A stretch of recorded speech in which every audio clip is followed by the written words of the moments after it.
이 시간 우리에게 주시는 하나님 말씀은 신약 성경 누가복음 19장 41절에서 48절 말씀입니다. 한 목소리로 함께 읽겠습니다. 가까이 오사 성을 보시고 우시며 이르시되 너도 오늘 평화에 관한 일을 알았더라면 좋을 뻔하였거니와 지금 내 눈에 숨겨졌도다. 날이 이를지라 내 원수들이 토둔을 쌓고 너를 둘러 사면으로 가두고 또 너와 및 그 가운데 있는 내 자식들을 땅에 메어치며 돌 하나도 돌 위에 남기지 아니하리니 이는 내가 볼살핌을 받는 날을 알지 못함을 인함이니라 하시니라. 성전에 들어가사 장사하는 자들을 내쫓으시며 그들에게 이르시되 기록된 바 내 집은 기도하는 집이 되리라 하였거늘 너희는 강도의 소굴을 만들었도다 하시니라. 예수께서는 날마다 성전에서 가르치시니 대제사장과 서기관들과 백성들의 지도자들이 그를 죽이려고 꾀하되 백성이 다 그에게 귀를 기울여 들으므로 어찌할 방도를 찾지 못하였더라. 아멘. 우리 주님께서 나귀를 타시고 예루살렘으로 올라가셨습니다. 예루살렘으로 올라가신 예수님께서 이제 오늘 본문 40절, 41절 말씀을 보시면 예루살렘 성을 보시고 우셨다라는 말씀이 나옵니다. 성경에 우리 주님이 우셨다라는 그런 기록이 3번 나옵니다. 오늘 본문에 나오고요. 또 요한복음 11장에서 나사로가 죽었을 때에 예수님이 우시는 모습이 기록되어져 있고 또 히브리서 5장 7절 말씀에도 우리 예수님이 심한 통곡을 하셨다라는 말씀이 나옵니다. 그럼 예수님이 우셨다라는 이런 사실은 우리 예수님의 온전한 사람 되심, 또 우리 예수님의 인성을 가장 잘 표현해 주는 그런 내용이라고 할 수 있습니다. 그리고 우리 예수님이 우셨다라는 것을 증거하는 모든 말씀에 사용된 예수님이 우셨다 할 때에 이 우셨다라는 말씀은 그냥 우는 것이 아니라 대단히 슬퍼하고 심히 비통하여서 우신 것을 뜻합니다. 오늘 본문 속에 나오는 예수님이 우셨다라는 단어의 의미도 마찬가지입니다. 오늘을 보게 되어지면 예수님이 지극히 슬퍼하시며 비통해 하시면서 우셨다, 그런 뜻이 되어집니다. 그리고 특별히 오늘 본문 속에서 우리 예수님이 우신 것은 그 앞의 사건이 어떤 사건입니까? 예루살렘 성으로 예수님이 들어오실 때에 많은 사람들의 열광적인 환영과 찬양이 있었습니다. 그런데 그 열광적인 환호와 찬양이 있은 바로 그 다음에 우리 예수님이 심히 통곡하시면서 우셨다라는 것은 오늘 본문 속에 예수님의 우심이 참 더 의미심장한 우심이다라는 그런 어떤 사실을 우리에게 보여주고 있습니다. 자, 그러면 우리 예수님께서 오늘 본문 속에서 왜 우셨습니까? 오늘 본문에 예수님의 우심은 이제 얼마 있지 않으면 로마의 디도 황제에 의해서 예루살렘이 멸망당할 것이다 라는 것을 예수님이 미리 아셨습니다. 그래서 예루살렘의 그 비통한 장례를 미리 예견하시고 우시는 그런 메시아적인 눈물이라고 할 수가 있습니다. 예수님의 눈물은 곧 이스라엘을 향한 하나님의 눈물이고 하나님의 사랑의 눈물이다 라고 할 수가 있습니다. 그리고 이 예수님의 눈물은 더 나아가서 예루살렘의 어떤 장래에 국한된 것만이 아니라 멸망당하게 될 예루살렘을 보시면서 죄와 사단과 사망의 포로가 되어져 있는 인류의 고통과 아픔을 보시고 뿐만 아니라 온 세상 모든 피조물의 고난까지도 생각하시면서 우신 예수님의 메시아적인 눈물이라고 할 수가 있습니다. 자, 그런데 이스라엘이 그리고 온 인류가 왜 심판받는 자리로 가게 되어서 우리 예수님을 애통케 하고 있습니까? 그 이유가 오늘 본문 44절 말씀에 나옵니다. 44절 말씀 함께 읽겠습니다. 또 너와 및 그 가운데 있는 내 자식들을 땅에 메어 치며 돌 하나도 돌 위에 남기지 아니하리니 이는 내가 보살핌 받는 날을 알지 못함을 인함이니라 하시니라. 왜 이스라엘이 심판을 받고 왜 온 인류가 심판받는 자리로 가게 되어집니까?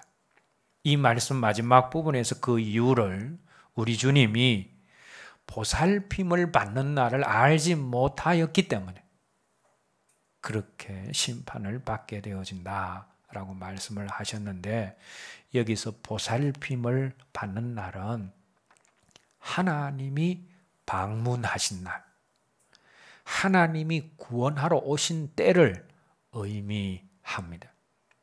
다시 말하면 하나님께서 이스라엘과 온 인류를 구하시기 위해서 하나님의 아들이신 예수님을 하나님의 대리자로 이 땅에 보내시어서 회개를 촉구하시고 하나님께 돌아오기를 호소했지만 그들이 믿지도 않고 주님의 말씀을 듣지도 않았기 때문에 완전한 파멸을 당하게 된다라는 그런 말씀입니다.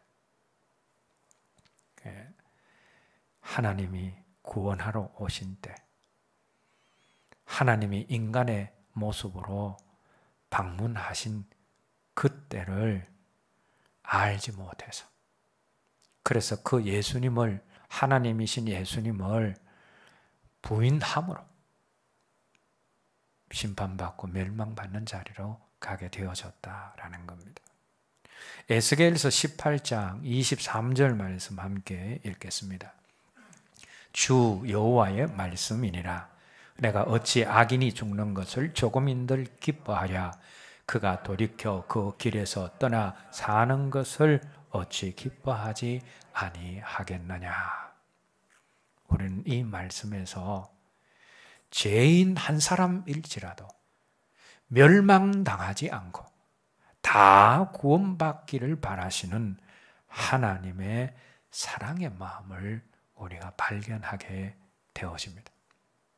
그러나 그럼에도 불구하고 회개하지 않고 구원자로 오신 예수님을 구주와 임금으로 영접하지 않고 모시지 않는 자는 구원을 받지 못하고 마지막 때 심판받는 자리로 가고, 그들로 말미암아 우리 예수님이 애통해 하신다라는 겁니다. 오늘 저와 여러분들 가운데는 한 사람도 빠짐없이 우리를 보살피러 오신 주님을 외면하지 않고 온전히 회개하고 구주와 임금으로 영접함으로 주님을 웃으시게 하고 마지막 때에 다 구원받을 수 있기를 주님의 이름으로 기원합니다. 자, 본문 40절 말씀에 41절 말씀에서 우신 우리 주님이 이제 본문 45절 말씀 이후에서는 분노하시는 것을 보게 되어집니다. 분노하셨다라는 말이 구체적으로는 없지만 이 말씀의 상황과 정황을 볼 때 예수님이 분명히 분노하셨습니다. 그런데 예수님이 분노하셨다라는 이 사실 또한 눈물을 흘리셨다라는 사실과 더불어서 우리 예수님의 인성을 증거하는 또 다른 말씀이 되어집니다. 자, 그런데 우리 예수님이 왜 분노하셨습니까? 결론부터 말하면 예수님 당시에 성전이 성전되지 못했기 때문이다 라는 겁니다. 주님 당시의 성전이 왜 성전되지 못했습니까? 여러 가지 이유가 있지만 주님 당시의 성전이 성전되지 못한 것은 우리 주님처럼 거룩한 분노를 소유한 사람들이 없었기 때문입니다. 오늘 본문을 보게 되어지면 분노하는 두 부류의 사람이 나옵니다. 한 분은 우리 예수님입니다.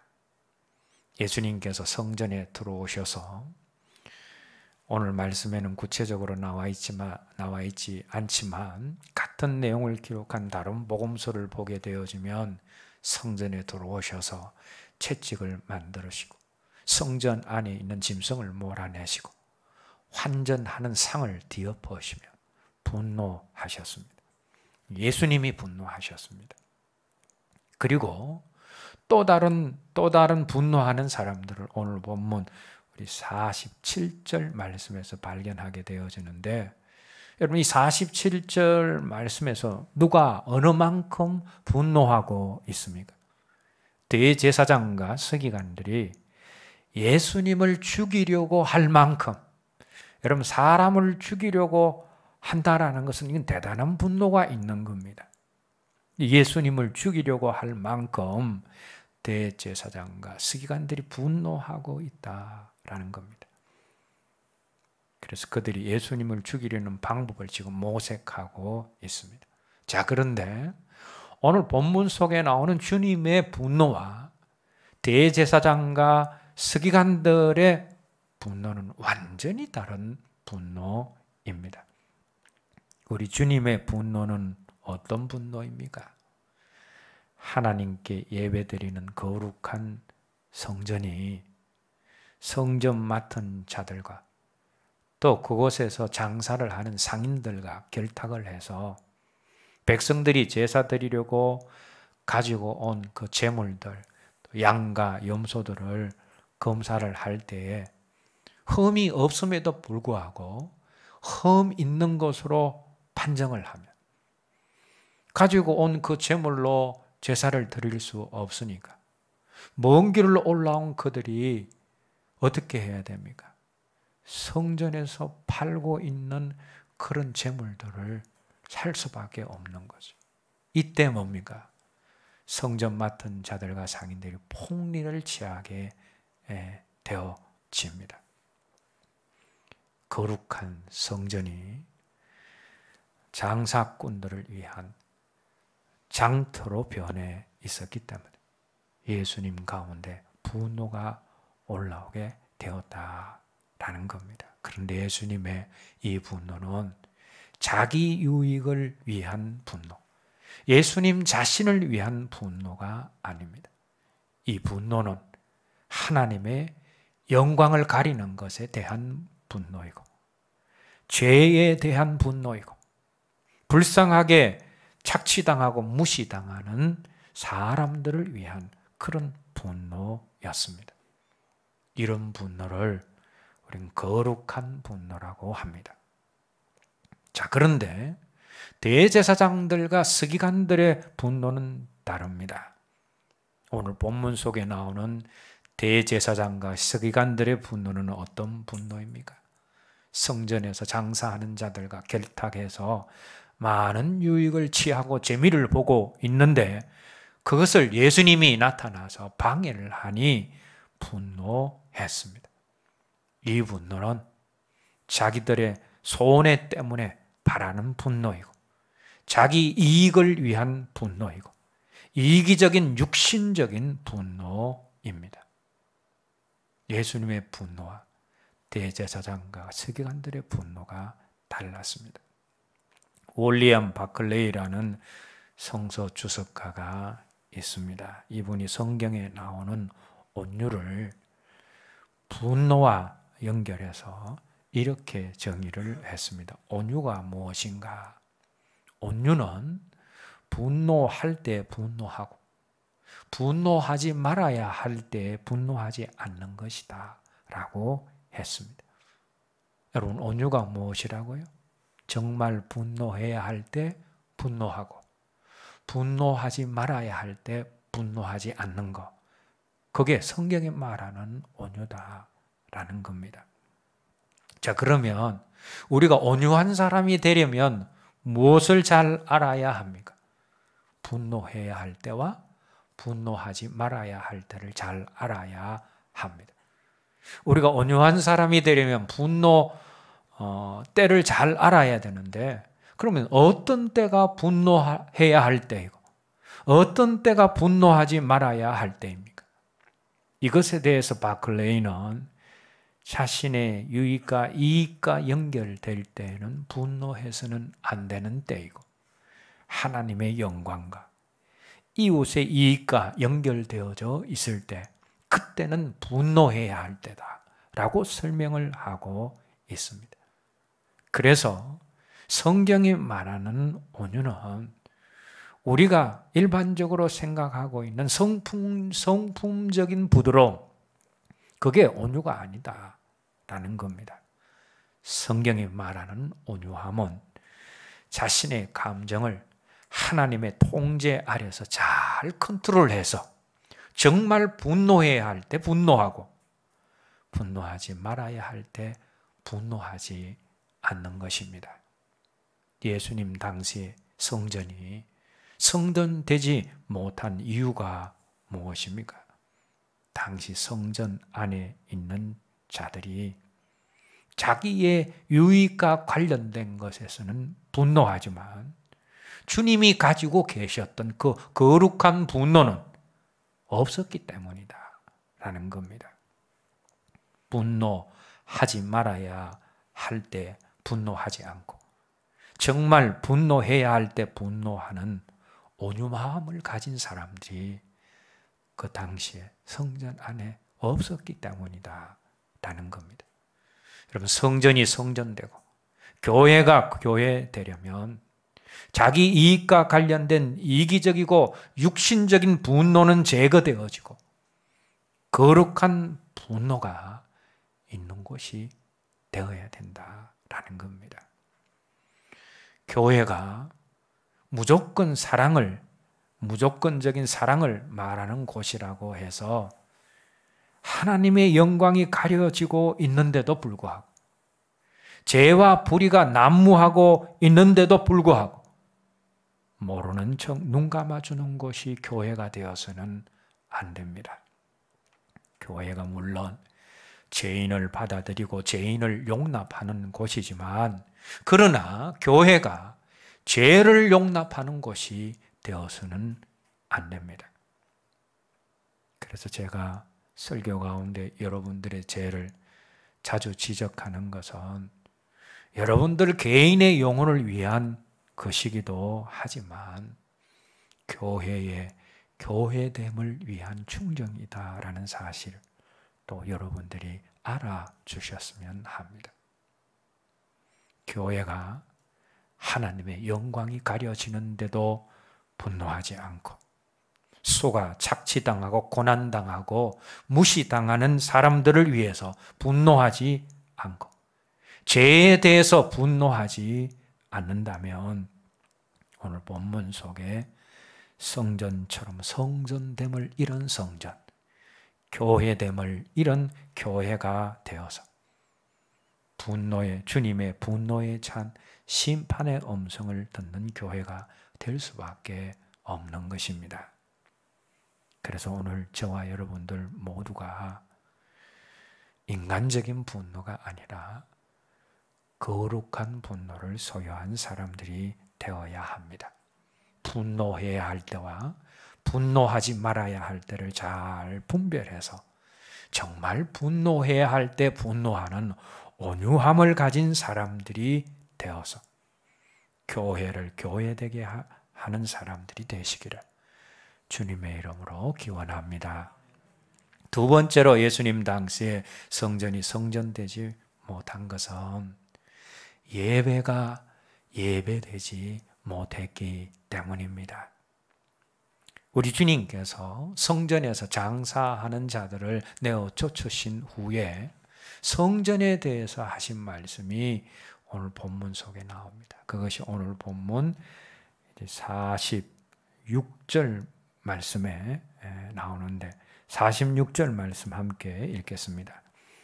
그들에게 이르시되 기록된 바 내 집은 기도하는 집이 되리라 하였거늘 너희는 강도의 소굴을 만들었도다 하시니라. 이 말씀에서 우리 주님이 성전을 어떤 곳이라고 말씀하셨습니까? 내 집은 만민이 기도하는 집이다 라고 말씀하셨습니다.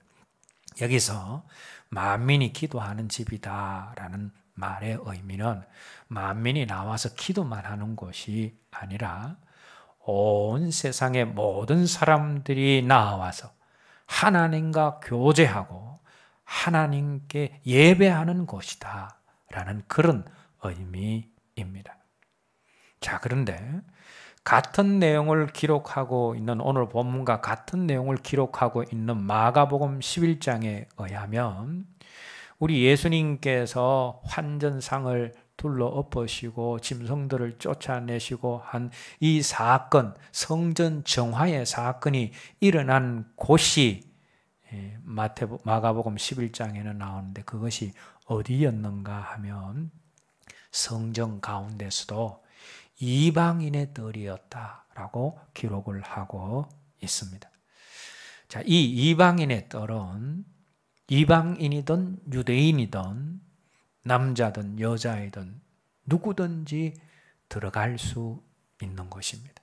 성전에 들어가게 되어지면 이제 맨 처음 있는 뜰, 성전 안으로 들어가기 전에 맨 처음에 있는 마당, 그 뜰이 이방인들의 뜰입니다. 그리고 이 이방인 뜰에서 조금 더 들어가게 되어지면 여인들의 뜰이 있습니다. 그런데 이방인의 뜰에는 이방인과 유대인이 다 들어갈 수 있지만 이 여인들의 뜰에는 이방인들이 들어갈 수가 없습니다. 이방인들이 들어가게 되어지면 그곳에서 죽음을 면치 못하게 되어집니다.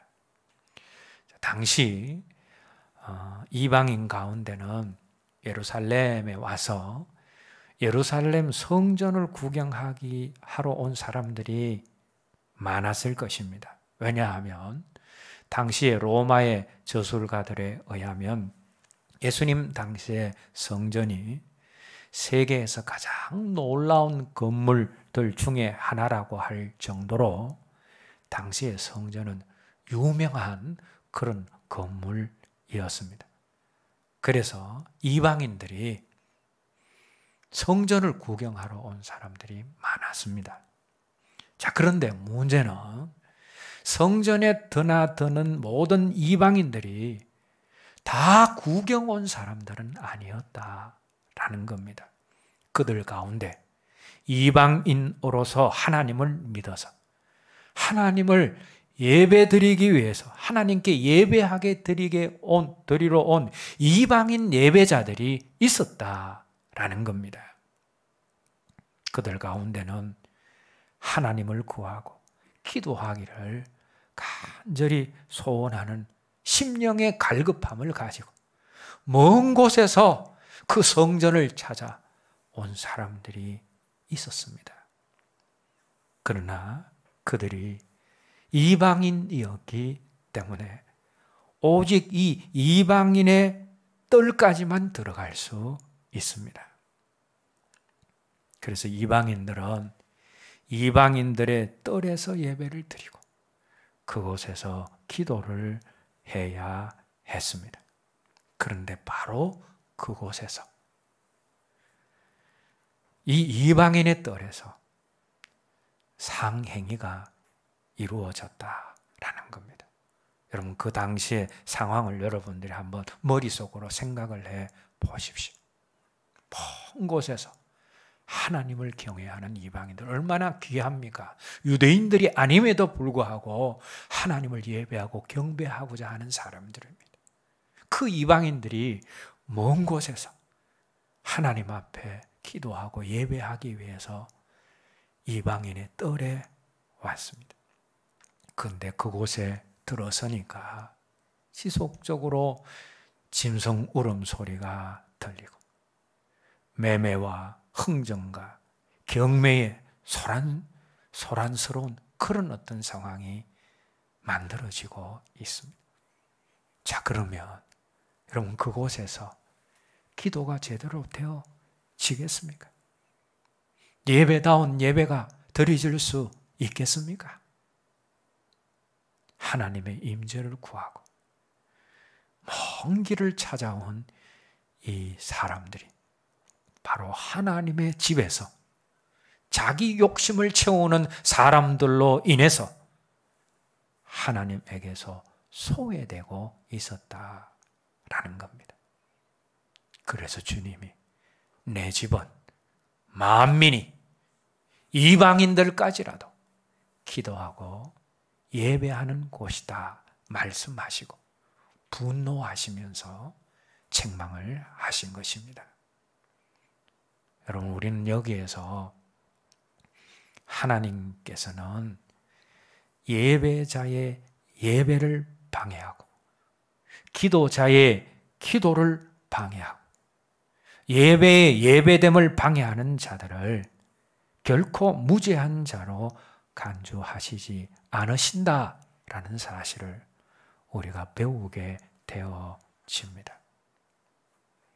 그러므로 우리는 우리 교회 공동체가 참된 예배를 드리는데 방해하는 모든 것들을 우리 스스로 조심할 수 있어야 합니다. 우리가 예배당에 왔으면 하나님이 기뻐하시는 바른 예배, 참된 예배를 드릴 수 있어야 되지 않겠습니까? 그런데 어떤 때는 그 예배를 방해하는 것이 있을 수 있다라는 겁니다. 그게 뭐냐 하면 예배드리러 온 교우들 간에 미워하는 마음이, 적대적인 감정, 그리고 마음이 나누어져 하나 되지 못하고 있는 그것이 온전한 예배를 드리는 데 있어서 방해가 될 수 있다라는 겁니다. 그래서 여러분, 우리가 예배드리러 오기 전에 우리의 마음의 상태도 점검해야 되지만 교우들 간의 관계도 점검할 수 있어야 됩니다. 제단에 예물을 드리기 전에 먼저 뭐하고 와서 예물을 드리라 라고 했습니까? 먼저 화해하고 와서 예배를 드리라, 예물을 드리라 그렇게 한 겁니다. 왜냐하면 나누어진 마음, 또 서로를 적대하는 그런 마음, 미워하는 마음들이 함께 있는 그 자리는 좋은 예배를 드릴 수 있는 자리가 아니기 때문에 그렇다라는 겁니다. 참 우리 한국 교회 역사 가운데서 안타까운 것은 교회 안에 분쟁과 다툼이 너무나 많았다라는 겁니다.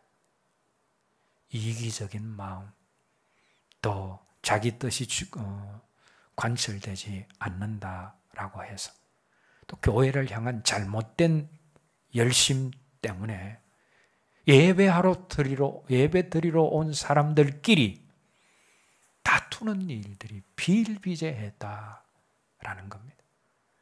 그래서 한쪽에서는 예배를 드리는데 한쪽에서는 그 예배를 방해하기 위해서 소음을 일으킨 적도 있습니다. 여러분, 아무리 그럴듯한 변명을 할지라도 하나님께 드려지는 예배를 방해하는 행위는, 예배를 예배되지 못하게 하는 그 행위는 결코 용납이 될 수가 없는 것입니다.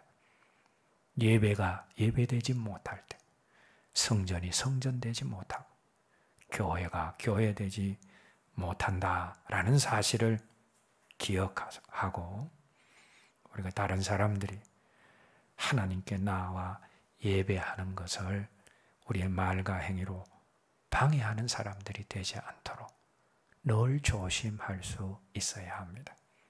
그리고 다른 사람들이 나를 볼 때 정말 예배드리고자 하는 그런 마음이 생길 수 있는 그런 좋은 예배자들이 될 수 있는 저와 여러분들이 되었으면 합니다. 좋은 예배자들이 있을 때 교회가 교회다운 교회가 되어지고 성전이 성전다운 성전이 되어지기 때문입니다. 세 번째로 예수님 당시의 성전이 성전되지 못한 이유가 이제 오늘 본문 다음 내용인 누가복음 20장 1절, 2절 말씀에 나옵니다. 누가복음 20장 1절, 2절 말씀 함께 읽겠습니다. 하루는 예수께서 성전에서 백성을 가르치시며 복음을 전하실세 대제사장들과 서기관들이 장로들과 함께 가까이 와서 말하여 이르되 당신이 무슨 권위로 이런 일을 하는지 이 권위를 준 이가 누구인지 우리에게 말하라. 예수님께서, 성전의 주인 되시는 예수님께서 성전에서 백성들을 가르치시고 복음을 전하실 때 서기관과 장로들이 함께 와서 무슨 말을 주님께 하고 있습니까? 당신이 무슨 권위로 이런 일을 하는지 말해라. 당신에게 이런 권위를 준 사람이 누군지 말해라. 그러면서 다그치고 있는 내용입니다. 이것은 그들이 주님의 권위를 인정하지 못했기 때문에, 주님을 주님으로 인정하지 못했기 때문에 그들이 어리석게 한 일입니다. 서기관과 장로들은 성전 안에 있으면서 주님이 성전의 주인 되심을 인정하지 않았습니다. 주님이 메시아 되심, 주님의 주님 되심을 그들이 인정하지 않았습니다. 교회 안에 있는 이들이 주님의 주님 되심을 인정하지 못할 때, 그때 성전이 성전되지 못하고 교회가 교회되지 못하는 것입니다. 오늘 우리도 마찬가지입니다. 주님을 구주와 임금으로 영접했을지라도 교회 안에서 실제적으로 주님이 주님 되게 하셔야 됩니다. 내 삶 속에서 실제적으로 주님이 주인 되시도록 하는 삶을 살아야 합니다. 그런 사람들이 모였을 때에 교회가 되는 것입니다. 그런데 교회 안에서 주님의 주님 되심을 인정하지 못하고 자기 삶 속에서 주님의 주님 되심, 주인 되심을 인정하지 못하는 그런 사람들이 모여 있는 교회는 교회다운 교회가 될 수 없다라는 겁니다. 여러분, 우리가 반드시 기억하고 알아야 될 것은 머리로 인정하는 지적 동의와 믿음이 다르다라는 겁니다. 어떤 말씀이 있는데 그 말씀에 대한 지적인 동의, 그 말씀에 대해서 호감을 가지는 거죠. 그 말씀이 그렇다라고 머리를 끄덕거리는 겁니다. 그런 지적 동의와 믿음은 다르다. 그 말씀에 대한 믿음은 다르다라는 겁니다. 머리로 인정하는 지적 동의와 믿음이 다릅니다.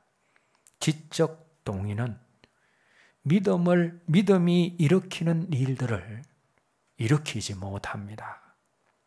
그래서 지적 동의에는 역사가 일어나지 않지만, 그러나 믿음에는 역사가 일어납니다. 왜냐하면 믿음은 바라는 것들의 실상이다 라고 말씀했기 때문입니다.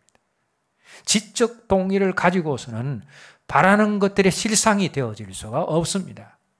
그러나 믿음이 있으면 바라는 것들의 실상이 일어나게 되어진다라는 겁니다. 간혹 자기는 믿음으로 사는 것 같은데 왜 자기 삶 속에 믿음의 역사나 믿음의 열매들이 없는가 하면서 하소연하는 사람들이 있습니다. 그런 경우를 가만히 살펴보면 자기 자신은 믿음으로 생각을 하지만 사실은 자신이 믿음이라고 생각한 그것이 지적 동의에만 그친 경우가 많다라는 겁니다. 그래서 자기는 믿음으로 사는 것 같은데 자기 삶 안에 믿음의 역사들이 일어나지 않고 믿음의 열매들이 없는 겁니다. 여러분, 우리 주님의 주님 되심, 우리 주님의 주인됨을 인정하는 것도 마찬가지입니다. 주님이 만물의 주인이시지, 우리의 주인이시지, 그렇구나 하고 머리로 인정하는 지적 동의에 그치는 것이 아니라 주님의 주님 되심이 믿음으로 자리 잡아야 된다라는 겁니다. 그러면 지적 동의와 믿음은 어떤 차이가 있습니까? 지적 동의는, 믿음은 내 안에서 믿음이 된 것에는 행동이 따릅니다. 행동이 따르면 믿음의 역사가 일어나는 겁니다. 그러나 지적 동의에는 행동과 순종이 잘 따르지 못합니다. 머리로서만 동의하는 것이기 때문에. 그래서 믿음에는 역사가 일어나지만 지적 동의에는 역사가 일어나지 않는다라는 겁니다. 주님의 주님 되심을 머리로 인정하는 것이 아니라 그 주님의 주님 되심이 믿음이 되어질 때 그때 주님이 주님 되셔서 일어나는 일들이 일어나게 되어진다라는 겁니다. 우리가 교회 안에서 자기 소리를 내고 자기 기분이나 자기 감정을 표출하고 자기 뜻을 주장하고 자기를 높이고 자기 사람을 만들어서 자기 왕국을 세우려고 해서는 안 됩니다. 교회 안에서는 주님이 주인 되시고 주님의 말씀이 최고의 근위가 되어야 합니다. 그래서 자기 뜻, 자기 의견을 말하다가도 주님이 가라사대, 주님이 말씀하시되 하면 조용해야 됩니다. 그리고 교회 안에서는 내 감정이 아니라 주님의 감정이 제일 중요시 되어야 하고 교회 안에서 오직 주만 높이고 하나님께 영광을 돌리고 그리고 사람들을 오직 주님께로 인도해서 주님의 사람들을 만들려고 하는 사람들이 주님의 주님 되심이 실제가 되어지고 믿음이 된 사람들이다라는 겁니다. 주님의 주님 되심이 단순한 지적 동의가 아니라 이러한 믿음으로 자리 잡게 되어질 때에 그때 주님의 주님 되심으로 말미암은 역사가 내 안에서도 교회 안에서도 일어나게 되는 것입니다. 예수님 당시에 많은 종교 지도자들은 하나님을 성전의 주인으로 생각하지 않았습니다. 예수님을 성전의 주인으로, 예수님을 주님으로 인정하지 않았습니다. 그래서 성전을 자기들 유익, 자기 뜻을 따라서 스스럼 없이 그곳을 장터로 만들어버리고 성전의 주인 되신 예수님이 성전에서 가르치시고 복음을 전함에도 불구하고 자기 감정을 폭발하며 무슨 권위로 이 일을 하느냐고 따지고 있는 것입니다. 주님이 주님 되시지 않는 성전은 성전됨을 상실한 성전이고 주님이 주인 되시지 않는 교회는 이미 교회됨을 상실한 교회입니다. 주님께서는 이렇게 허물어진 성전을 다시 세우시기 위해서 그곳에서 성전을 정화하는 작업을 하신 것입니다. 자, 그런데 같은 내용을 기록하고 있는 마태복음 21장의 기록을 보면 우리 주님께서 장사하는 자들을 또 짐승들을 내어 쫓으시고 성전을 정결하게 하신 후에 그 성전에서 하신 일이 나오고 있습니다. 그것이 마태복음 21장 14절 말씀에 나오는데 함께 읽겠습니다. 맹인과 저는 자들이 성전에서 예수께 나옴 고쳐 주시니 주님이 성전을 정화시켰습니다. 장사하는 사람들을 또 짐승들을 쫓아냈었습니다. 자, 그런데 그렇게 정하던 성전 안에서 어떤 일이 일어났습니까?